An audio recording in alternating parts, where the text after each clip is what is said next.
안녕하십니까. 토마토 투자 클럽 최배운 전문가입니다. 네, 안녕하세요. 마제스토입니다. 네, 안녕하십니까. 안녕하세요.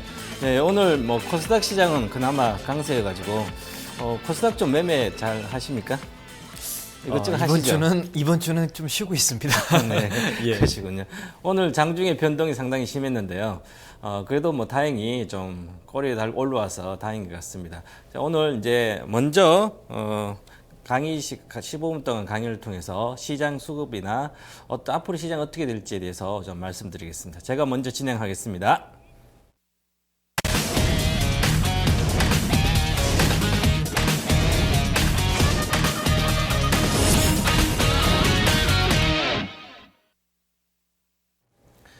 네, 단기적인 시장을 예측할 때는 가장 중요한 포인트가 바로 수급입니다.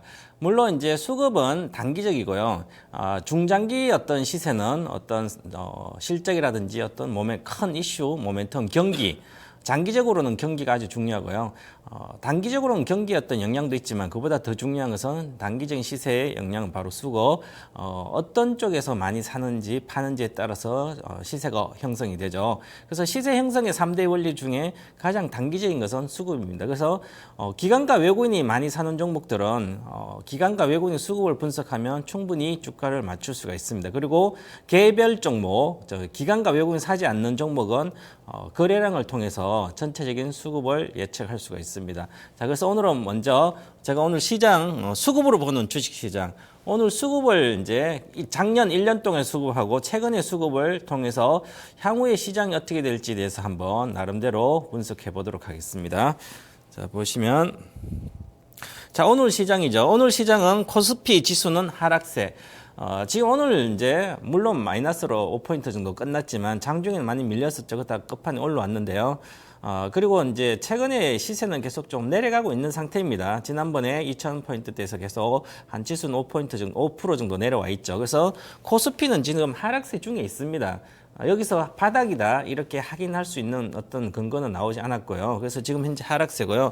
코스닥은 상대적으로 강세죠. 코스닥은 강세다.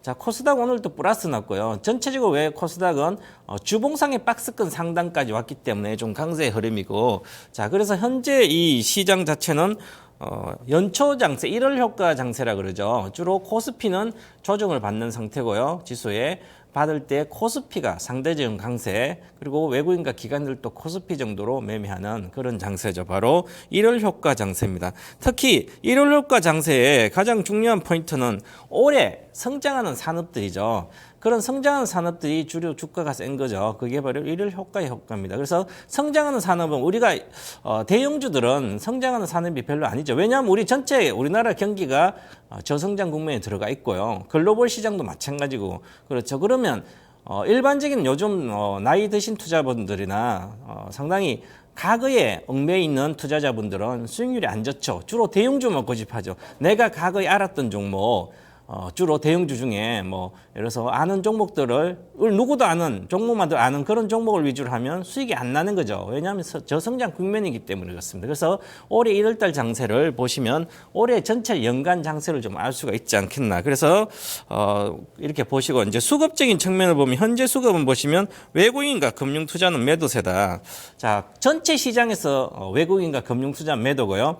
코스피 당연히 매도고 코스닥은 외국인은 한 9억 정도 샀습니다. 최근 거래일 동안은. 하지만 아직은 사지 않고 있는 상태고요. 그리고 금융투자는 공격적으로 매도하고 있다. 이런 게 바로 현재 수급의 핵심입니다. 자, 그래서 이 외국인과 금융투자가 매도한 이유가 알고 있어야 되죠. 언제 매도가 멈출지 그것도 아주 중요하고요. 그 다음에 오늘 강세 종목입니다. 강세 종목 업종은 바로 제약업종 중에 종근당의 어떤 이제 기술 수출이 있으면서 종근당이 급등하면서 나머지 한미약품, 셀트리온 전체적으로 상승이 했고요. 지금 이렇게 보시면 자, 요 제약주 중에 요 한미약품, 녹시자, 종근당 요 세 종목과 셀트리온과 그다음에 주로 유한양행 이 5개 종목이 주로 제약 업종에, 제약의약품 업종에 ETN이라든지 ETF 관련된 섹터별로 ETN 특히 구성하는 5개 종목은 주로 포함되어 있는 종목들입니다. 말 그대로 한미약품, 낚시자, 종근당은 핵심적인 섹터의 종목이라는 거죠. 그래서 이 종목이 강하게 올라가면서 있죠. 자, 그리고 최근 들어 이 종목이 오늘 강한 이유도 여러 가지, 물론 종근당의 이슈가 있었는데요. 그보다 더 중요한 수급적으로 보면 11월부터 12월 달에 배당 관련된 섹터별로 많이 프로그램 매수가 들어왔는데요. 그게 최근에 나오고 있죠. 하지만 제약 바이오라든지 성장 산업 쪽은 프로그램 매수를 통해서 섹터별로 들어온 게 팔지 않고 있습니다. 그런 것은 바로 그래서 오늘 이렇게 같이 수급도 받쳐주면 강하게 올라간 것이고요. 자, 그 다음에 중요한 거 화학주가 지금 최근에 오늘 많이 올라갔죠. 자, 화학주기 중에 기존의 하나케미칼은 태양광 이슈 쪽에 있어서 계속 성장하고 있지만 그보다 더 중요한 지금 롯데케미칼이죠. 롯데케미칼이 단기적인 박스권 상단 돌파하고 추세적으로 가고 있습니다. 자, 그리고 대한유화도 같이 가고 있죠. 이 에틸렌 계열들이 화학주가 오른다는 것은 화학 업종 자체가 성장을 어느 정도 실적이 개선된다는 얘기죠. 스프레드가 에틸렌 스프레드 그대로 유지된 상태에서요. 공급이 제한지 타이트하게 돌아가기 때문에 유가가 하락하더라도 어느 정도 마진은 유지하고 있다. 그런 측면으로 가고 있는 상태고요. 자, 그리고 GS 리테일이라든지 BGF 리테일 이런 1인 가구 시대의 성장주 수에는 일본이 계속 성장했듯이 마찬가지로 GS 리테일은 올해도 실적이 계속 성장된다. 그래서 많이 빠졌다가 지금 급등하고 있죠. 그래서 반등하고 있고 리테일 관련주 이제 이쪽도 산업 성장하는 쪽이죠. 자, 그리고 최근에 중요한 오늘 보시면 이 종목 중에 한 가지가 있습니다. 여러 가지 보면 자, 삼성중공업이 있죠. 이 삼성중공업이 오늘 많이 오른 건 아닙니다. 그런데 현대 미포조선이 한 8~9% 많이 올랐죠. 그래서 이제 조선주들이 그동안 워낙 많이 빠졌다가 바닥을 여기서 다질까 말까 그런 형태입니다. 그래서 최근에 이제 예를 들어서 삼성중공업 같은 경우도 11,000원 안착한다든지 그 다음에 벌써 현대 미포조선은 방향을 틀었고요. 그래서 지금 당장 조선주가 가는 게 아니라 아마 세 번째 주 이번 1월 하순월 정도에는 아마 이런 대형주들이 반등의 영역이 나오지 않을까 그런 측면을 좀 미리 생각을 좀 해놔야 되지 않을까 그런 측면에서 제가 오늘 많이 올라가진 않았지만 이렇게 삼성중공업 넣어놨고요. 자, 그다음 장 보겠습니다. 자, 그리고 코스닥입니다. 자, 코스닥을 보시면 자, 주봉상 목표 지수인 687포인트. 자, 687포인트 주봉의 박스권 상단이면 제가 보는 박스권 상단이죠. 도달했습니다. 그래서 690포인트 내외에 오면 다시 밀리고 계속 그런 형국이었죠.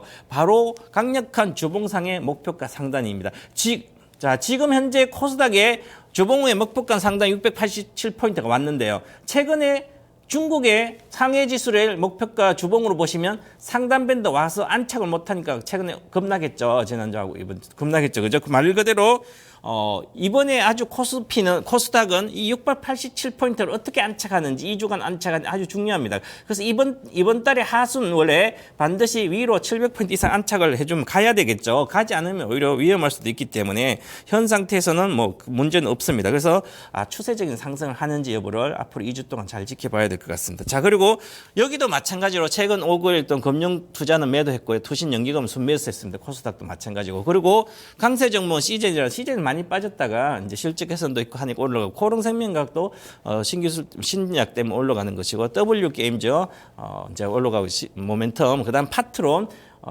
삼성전자의 갤럭시 S7에 벌써 3월부터 출시가 되죠. 2월 20일 오픈하고 그래서 수혜가 되고 있고 이오테크닉스, 카카오도 지금 수급이 개선되면서 올라가고 있습니다. 이렇게 전체적으로 보면 올라가는 업종들이 보게 되면 어떤 성장 산업에 있고요. 그다음 실적이 개선되는 업종들이 좀 올라가고 있다. 이렇게 봐야 될 것 같고요. 자, 연말 연초 시장 수급은 가장 중요한 자금이 집중되는 것은 바로 성장주와 실적 개선주로 이제 하고 있다. 바로 성장주와 실적 개선주에 자금이 집중된다는 거죠. 그러면 결국은 여러분들도 매매하면서 투자 성과를 내기 위해서는 성장주와 실적 개선주 위주로 매매해야 되는 거죠.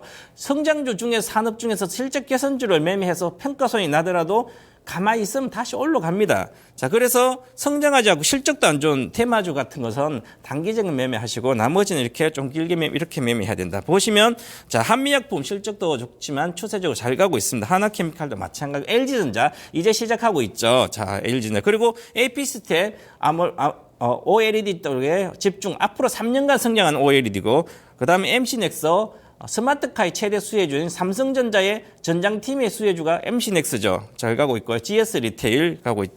자, 현대미포조선, 자, 시젠, 이렇게 전체적으로 나스미디어 광고 쪽이고요. 파트론, 자, S7, 파마리서치 프로덕트 전체 이렇게 실적이 향후에 개선되는 성장주 산업들은 바닥을 찍었기 때문에 안정적으로 올라가고 있죠. 그래서 안정적인 매매가 가능하다 이렇게 봐야 될 것 같고요. 자, 그래서 전체적으로 보면 이제 작년입니다. 2015년도 1월부터 12월 지금까지 이렇게 추세를 보게 되면 결국은 자, 방향성을 보게 되면 자, 여기 외국인이죠. 외국인이 순매도를 계속 지속했습니다. 1년 동안. 1년 동안 순매도를 했는데요. 물론 상반기에는 순매수를 6월까지 했는데 6월 중순까지 그래서 지수는 올라갔고 그 다음에 순매도를 지속하니까 빠지고요. 전체적으로 또 5조 정도 더 팔았습니다. 지금까지 1년 동안. 그래서 결국은 더 시작한 단가보다 더 내려왔다는 거죠. 1950부터 시작했는데 더 내려와 있는 상태죠. 자, 그리고 이게 연기금입니다. 연기금은 계속 사고 있죠. 그래서 연기금이 작년 1월 1일부터 오늘까지 9조 정도를 샀습니다. 그래서 연기금이 수급이 없었다면 지수는 많이 내려갔겠죠. 그래서 연기금을 샀고요. 이 추세는 연기금은 자산이 늘어나고 있기 때문에 계속 올해도 이어진다. 이렇게 봐야 될 것 같습니다. 자, 그리고 지수 같은 경우는 결국은 지수는 여기서 보시면 자, 보게 되면 지수는 결국은 외국인과 동행이다. 지수는 외국인 흐름하고 똑같습니다. 코스피 지수는. 그러면 외국인이 사게 되면 지수는 올라간다는 거죠. 지금 외국인이 팔고 있다, 오늘도 천억대로. 그럼 외국인이 팔고 있기 때문에 안 간다는 얘기죠. 지금 원달러 환율도 올라가고 있기 때문에. 그러면 원달러 환율이 하향 안정화되면서 내려오면서 원화 강세로 다시 돌아서고 외국인이 순매수가 들어간다면 전체 지수는 반등하겠죠. 그러면 코스피의 반등의 포인트는 바로 외국인이 키를 잡고 있다. 이렇게 말씀드리겠습니다. 자, 그리고 올해 전체적으로 보면 1월 2일, 2010년 1월 2일부터 올해 1월 6일까지 외국인 순매도가 4조 9천억입니다. 상반기 산 거 다 팔고도 4조 9천억 더 매도했고요. 그 다음에 기간의 순매도는 7,922억밖에 팔지 않았는데 그중에서 금융투자가 3조 원을 팔고요. 투신이 4조 7천억 팔았다는 거죠. 연금의 구조가 섰습니다. 그리고 연금이 구조 샀고 기타 법인, 일반 법인에서 5조 5천억, 자사주 5조 5천억 매수가 있었죠. 그렇다면 결국은 작년 한 해 동안 지금 오늘까지 금융투자가 계속 순매도를 했기 때문에 앞으로도 매수 여력이 없다는 거죠. 투신도 마찬가지 4조 7천억. 매수 여력이 없다. 그러면 기관에서 살 수 있는 것은 연기금하고 자사주인데 자사주도 많이 이제 소진돼 가고 있죠. 그러면 연기금이 사는 수급만 한 10조 정도 올해도 있지 않겠나 이렇게 보고요. 그러면 전체적으로 연기금이 사더라도 지수는 못 올린다. 결국은 외국인이 순매수로 전환해야 된다. 아직은 시기상조다 이렇게 말씀드리겠습니다. 자, 그리고 최근 들어서 11월 2일 날부터 계절적인 순매수가 있었는데 거기에서 산 것을 외국인 순매도가 지금 5조 7천억이고요. 그 다음 기간 순매수는 3조 원 되는데 그중에서 금융투자가 순매도가 있었죠. 순매수가 5,431억. 자, 그럼 11월, 작년 11월, 12월에 샀던 걸 거의 다 최근에 3, 5 거래일 동안 많이 팔았다는 얘기죠. 이제는 팔 게 많지 않다. 그러면 금융투자도 이제 나올 게 그렇게 크지 않다. 이렇게 말씀드리고요. 자, 그 다음에 최근 들어서 12월 29일 배당락 이후에부터 수급을 보시면 외국인 순매도는 지속되고 있습니다. 그동안 많이 줄었습니다. 한 1,000억대로 줄었고요. 자, 그래 금융투자 공격적 매도는 일단락됐다.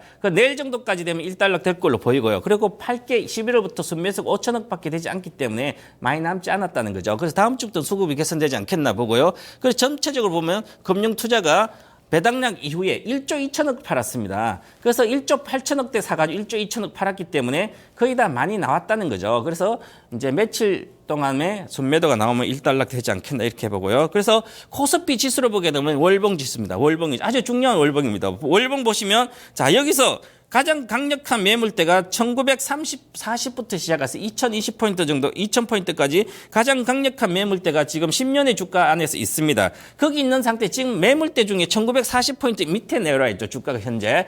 내려서 이번 달에 1940 종가로 이하로 종가가 끝난다면 상당히 1분기는 위험을 리스크 관리를 먼저 해야 된다 이렇게 말씀드리고요. 자, 거래가 현재 실려 있는 상태죠. 거래가 실려 있는 상태에서 1940을 하회하고 있기 때문에 추가 하락이 될 수도 있기 때문에 이달 종가가 아주 중요하고 그리고 이달부터 다음 달까지는 계속 지수를 좀 하방 압력이 크기 때문에 그래서 1940 지지가 붕괴했다. 그래서 리스크 관리에 먼저 들어가야 되고 그다음에 저항선 2,000포인트다. 2,000포인트 안착하기 전까지는 박스권이 일단 보시고요. 거래가 실려 있는 상태이기 때문에 리스크 관리를 먼저 하자. 지수 거래소는 이렇게 말씀드리겠습니다. 그래서 리스크 관리를 먼저 해서 이 장에서 1월, 2월만 잘 조심을 하시면 특별한 문제가 없기 때문에 조심해서 리스크 관리 먼저 해주시고요. 자, 그리고 나서 자, 결국은 최근에 지수 조정기죠. 지수 조정기에 성공하는 투자 전략은 뭐냐 하면 바로 실적입니다. 실적이 개선되는 성장주가 답이다. 그래서 실적이 개선되는 종목은 성장하는 산업에 있으면 저평가 영역이 있다면 평가손이 나더라도 들고 있으면 당연히 금방 회복한다. 이렇게 말씀을 드리겠습니다. 오늘은 수급을 통해서 주식시장을 알아봤습니다. 네.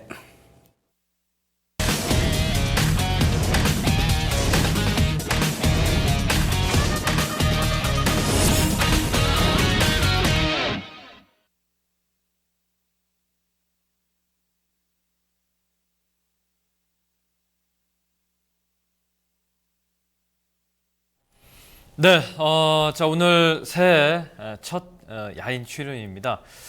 지난 시간에 제가 캔들에 대해서 강의를 했었죠. 자 오늘 역시 두 번째 시간을 가지도록 할 텐데요.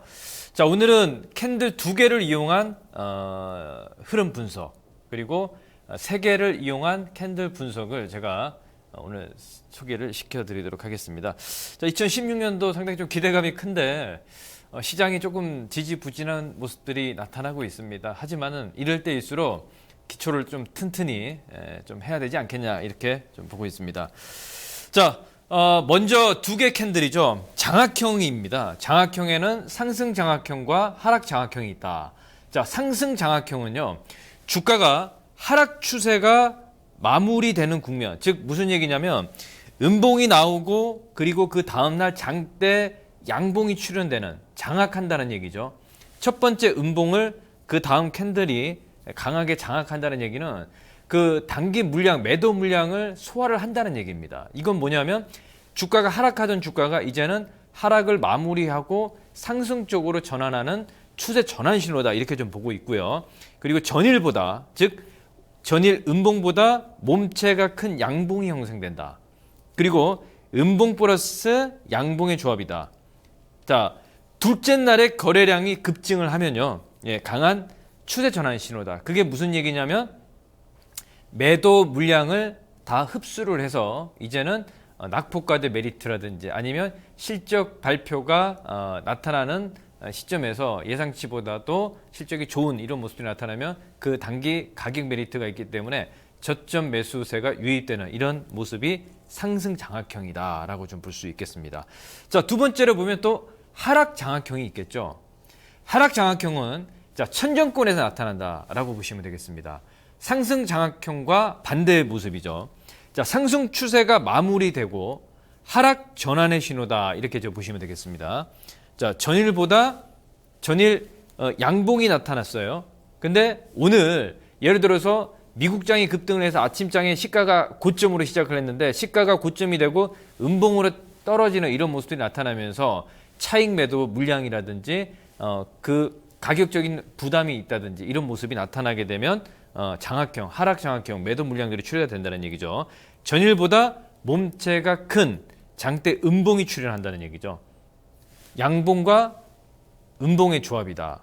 그리고 다음 날 오늘 거래량이 급증하는 모습들이 나타나면 이제 이것 또한 단기 상승을 마무리하고 하락으로 전환하는 하락 추세의 전환 신호다. 이렇게 좀 볼 수 있겠습니다. 자, 장악형은 두 개가 있고요. 자, 그리고 관통형이 있습니다. 관통형. 관통형도 이게 바닥권에서 나타나는 거거든요. 자, 음봉이 출해가 됐다는 얘기는 무슨 얘기일까요? 매도 물량이 나타난다는 얘기죠. 근데 그 다음 날 시가가 아침에 개파라고 시작을 했어요. 근데 점점점 시간이 갈수록 고점이 높아지는 이런 모습이 나타난다. 그건 뭐냐면 매도 물량을 소화를 한다는 얘기죠. 그리고 포인트는 뭐냐면 자, 관통형은 잘 보십시오. 음봉이 나타난 그 중심을 관통한다는 얘기죠. 돌파한다는 얘기입니다. 그러니까 쉽게 얘기해서 매도 물량을 다 소화를 한다는 얘기겠죠. 이것도 역시 상승 장악형과 같은 모습인데 하락 추세를 마무리하고 이제 상승 쪽으로 전환하는 포인트다 이렇게 좀 볼 수가 있겠습니다. 바닥권에서 출현했을 경우 상승 전환의 신호고 둘째 날 종가가 전일 음봉 캔들 중심선 위에 있다는 얘기죠. 전일 음봉의 캔들 중심선 위에 있다. 이게 관통형이다라고 좀 보시면 되겠습니다. 자, 다음으로 또 보죠. 먹구름형입니다. 자, 이건 역시 바닥권이 아닌 천정권에서 나타나는 거예요. 그러니까 관통형과 반대의 개념이다라고 좀 보시면 되겠습니다. 자, 첫째 날에 장대 양봉이 나타났어요. 첫째 날에 장대 양봉이 나타났는데 둘째 날에 아침에 시가가 높게 시작을 해서 전날에 양봉의 중심선을 이탈하는 거죠. 그 얘기는 무슨 얘기일까요? 뭐 차익 물량이라든지 이제 고점 인식이 형성이 되기 때문에 매도 물량이 매수 물량을 이기지 못하고 이제는 뭐 빠진다 이렇게 좀 생각을 하시면 되겠고요. 천정권에서 고점에서 출현했을 경우에 하락 전환의 신호다 이렇게 좀 볼 수 있겠고요. 둘째 날 종가가 이거 포인트는 자, 둘째 날 종가가 첫째 날 중심선을 이탈하는 거죠. 이건 뭐라고요? 먹구름형이다. 첫 번째, 바닥권에서 음봉이 떨어지고 다음날 양봉이 나타나면 그 전날에 양봉의 중심선을 돌파하면 관통형이다. 이렇게 볼 수가 있겠죠. 이게 지금 시장에서 많이 나타나고 있습니다. 그래서 사실 종합주가 지수가 어제 양봉이 나타났거든요. 근데 오늘은 어떤 모습이 나타났습니까? 아래 꼬리를 살짝 달았습니다. 그래서 제가 봤을 때는 거래소 시장 쪽에서는 확인하는 과정들이 좀 필요하다. 이렇게 좀 보고 있기 때문에 외국인과 기관들, 특히 외국인들이 현물과 선물에서 대량 매도가 출회가 되죠. 그래서 이런 물량 소화라든지 캔들의 조합을 우리가 좀 체크를 해야 되겠다라는 말씀을 좀 드리도록 하겠습니다. 자, 이 중요한 포인트가 상승 잉태형입니다. 상승 잉태형이 사실은 이게 굉장히 중요하고요. 그리고 상승 잉태형은 두 개의 캔들이죠. 샛별형은 잠시 후에 또 마지막에 할 텐데요. 세 개의 캔들이 조합을 한다는 얘기죠. 자, 상승 잉태형은 뭐냐면 장대 음봉이 나타났어요. 그리고 다음 날, 자, 잉태, 그러니까 엄마가 아기를 잉태했다. 이 캔들이다라고 보시면 되겠죠. 첫째 날에 장대 음봉이 출현했어요. 근데 다음 날에 단봉의 양봉이 나타났다는 거죠. 그러면 이 조합은 음봉 플러스 양봉이다. 단봉이 나타나는데 바닥권에서 나타나는 신호고요. 상승 전환의 신호다. 자, 이 단봉의 모습이 자, 이런 모습이 나타날 수도 있죠. 도치, 샛별형의 모습이 나타나도 역시 하락 추세를 마무리하고 상승 쪽으로 방향 전환을 하는 캔들의 조합이다. 이렇게 보시면 되겠습니다. 그러니까 사실 첫 번째 지난주 이 시간에 첫째 날에 그 캔들 하나에 대해서 얘기를 해드렸지 않습니까? 근데 오늘은 두 개의 조합을 가지고 얘기를 해드리고 있기 때문에 이게 오히려 조금 더 신뢰도가 크다 이렇게 좀 볼 수가 있겠습니다. 자, 또 반대로 하락 잉태형은 뭐냐면 우리가 이런 데서 많이 속습니다. 주가가 굉장히 크게 상승이 나와요. 그래서 장대 양봉이 나타났습니다. 근데 다음날 보니까 단봉에 음봉 캔들이 딱 나타났어요. 이거 조정이 아닐까? 이렇게 생각하시는 시청자분들이 굉장히 많습니다. 올해 주식을 오랫동안 하신 분들도 약간 시세 현혹이 되다 보니까 이걸 좀 무시하는 경향이 있다. 그래서 오늘 이 시간도 역시 우리가 좀 기본에 좀 충실한 투자부터 하나하나 단계를 좀 밟아가야 되지 않겠나 이렇게 보고 있습니다. 자, 첫째 날에 장대 양봉이 나타나고요. 둘째 날에 음봉이 나타납니다. 그리고 역시 십자형의 도치 캔들의 모습이 나타나더라도 신뢰도가 크다. 이건 뭐냐면 천정권에 나타나기 때문에 그동안에 상승하던 주가가 이제는 하락 전환의 신호다. 이렇게 볼 수가 있겠습니다. 이게 하락 잉태형의 모습이다. 이렇게 좀 보시면 되겠고요. 자, 반격형이 있어요. 반격형도 상승 반격형이 있고 하락 반격형이 있는데 이건 아까 조금 전에 말씀을 좀 드렸던 관통형이라든지 먹구름형 이런 캔들보다는 좀 신뢰도는 좀 낮습니다. 그러니까 좀 참고는 하시고요. 역시 음봉으로 떨어지는 모습이 나타나는데 뭐 여기서 포인트라고 생각하는 건 뭐냐면 자, 음봉의 전일 종가 기준으로 종가가 거의 비슷하다는 얘기입니다. 이게 상승 반격형이고요. 예. 전일 종가가 단일 종가가 거의 같은 수준이다. 이렇게 보시면 되겠습니다. 예, 장악형과 관통형보다는 신뢰도가 조금 떨어지기 때문에 이런 모습이 나타나면 오히려 다음날 확인하고 매매를 좀 봐야 되겠다. 이렇게 좀 보고 있고요. 또 역시 하락 반격형도 마찬가지입니다. 주가가 굉장히 상승이 컸는데요. 아침에 갭 상승이 나왔습니다. 그리고 쭉쭉쭉 떨어지고 전일 종가 기준으로 끝났어요. 종가가. 그러면 이건 뭐냐면 역시 마찬가지 조금 관통형과 장악형보다는 좀 신뢰도가 떨어지지만은 오히려 이런 반격형의 모습이 있다 이렇게 보시면 되겠습니다. 자, 마지막으로 이제 벼령 같은 경우는 연속성이다라고 참고만 하시면 되겠습니다. 상승 추세 그리고 하락 추세에서 나타나는 모습이다 이렇게 보시면 되겠고요. 상승 추세 그리고 하락 추세에서 벼령은 나타나는 정도만 좀 보시면 되겠고요. 자, 여기서 중요한 건 이제 샛별형의 캔들이 굉장히 중요합니다. 자, 최근에 뭐 악재가 나타나서 장대 음봉으로 떨어졌어요. 장대 음봉으로 떨어졌는데 다음날 개파랑의 양봉의 도치 캔들이 나타났습니다. 그리고 셋째 날 장대 양봉의 모습이 나타나면서 자, 첫째 날에 중심선을 돌파하는 양봉의 캔들 나타나면 이건 뭐냐면 굉장히 신뢰도가 큽니다. 오히려 우리가 대세 바닥을 우리가 그 한 사이클에서 그죠?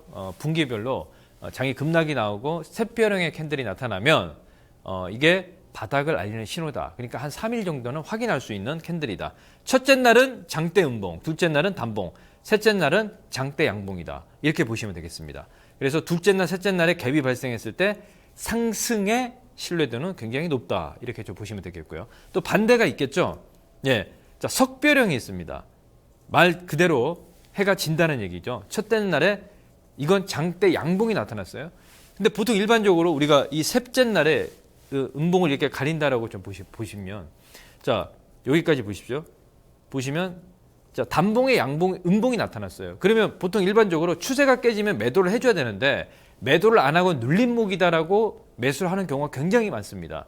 네, 이걸 고쳐야 된다. 그래서 셋째 날에 장대 음봉입니다. 첫째 날에 양봉의 중심선을 이탈하는 모습이 나타나면 이건 과감하게 이제 추세가 꺾이는 신호다라고 판단을 하셔야 되겠습니다. 그리고 셋째 날에 갭 하락 발생 시 하락 신뢰도가 굉장히 크다. 이렇게 좀 보시면 되겠고요. 자, 마지막으로 예, 자, 까마귀형. 까마귀형 역시 마찬가지입니다. 천정권에서 나타나는 이 캔들의 조합이다. 하락 전환 신호고요. 역시 장대 양봉이 첫날 나타났죠. 그죠? 장대 양봉이 나타나고 역시 자, 단봉의 모습이 나타났는데 그 다음 날 셋째 날에 갭 상승이 진행이 되고 쭉 음봉이 떨어지는 모습이 나타난다. 이건 뭐냐면 음봉 발생 갭을 메우는 패턴인데 이것 또한 역시 하락 신호다. 이렇게 보시면 되겠습니다. 자, 오늘 그러면 정리를 하게 되면요. 가장 중요한 건 상승 잉태형, 하락 잉태형. 이게 신뢰도가 굉장히 크다. 이렇게 좀 보시면 되겠고요. 그리고 마지막으로 했던 샛별형과 석별형의 캔들의 조합이 굉장히 중요하다. 이건 전체적인 시장의 방향성을 나타냈기 때문에 우리 시청자 여러분들께서 자, 오늘 캔들의 조합 기초지만은 제가 봤을 때는 굉장히 중요한 포인트다. 이렇게 좀 보고 있습니다. 자, 그러면 우리가 네. 2부를 2부 넘어가야죠. 네. 예, 자, 1부는 마무리하고 2부에서 뵙도록 하겠습니다.